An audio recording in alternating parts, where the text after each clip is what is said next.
Bonjour et bienvenue dans ce tout nouveau numéro du C'est lundi que lisez-vous. Alors je suis désolée si j'ai l'air un petit peu totalement à l'ouest, mais je reviens des voiles de Namur et donc je suis totalement crevée, j'ai juste envie d'aller faire une sieste, mais je veux quand même vous faire cette petite vidéo avant. Donc je commence vite par mes lectures de la semaine passée, pas très nombreuses malheureusement.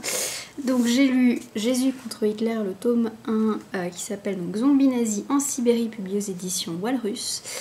Un petit livre de 50 pages, totalement décalé, qui nous plonge donc dans un monde où Hitler réanime les zombies, et d'un côté on a donc l'autre partie, dirigée par Jésus, qui veut l'arrêter.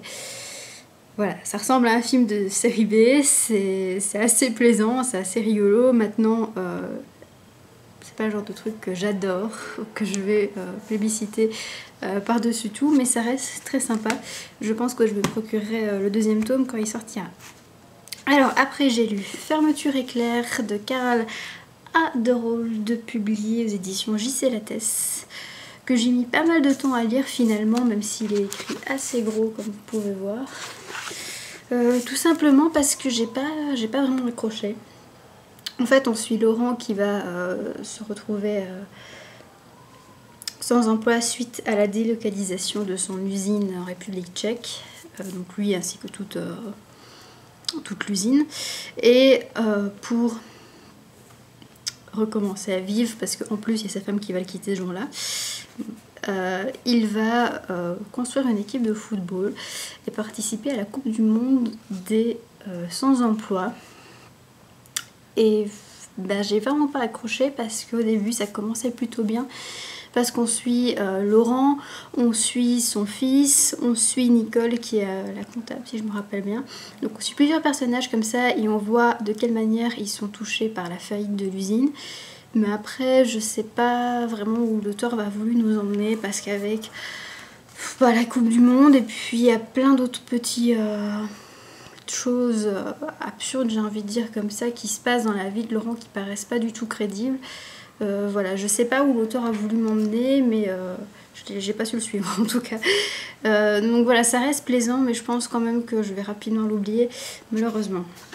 Alors en ce moment, je lis, enfin je tout juste de le commencer, c'est L'école de la nuit de Deborah Harkness, donc le deuxième tome du livre perdu des sortilèges, publié chez Orbit Calvin-Lévy.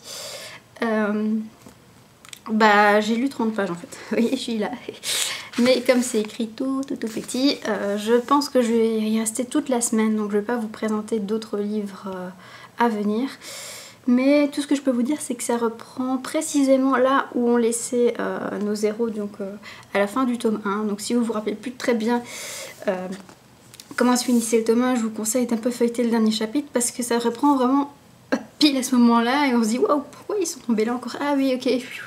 Et puis ça commence à revenir. Voilà, sinon j'apprécie toujours le style de Deborah Harkness, très... voilà, elle va vraiment dans les détails, mais là franchement c'est pas comme Murakami, j'aime beaucoup.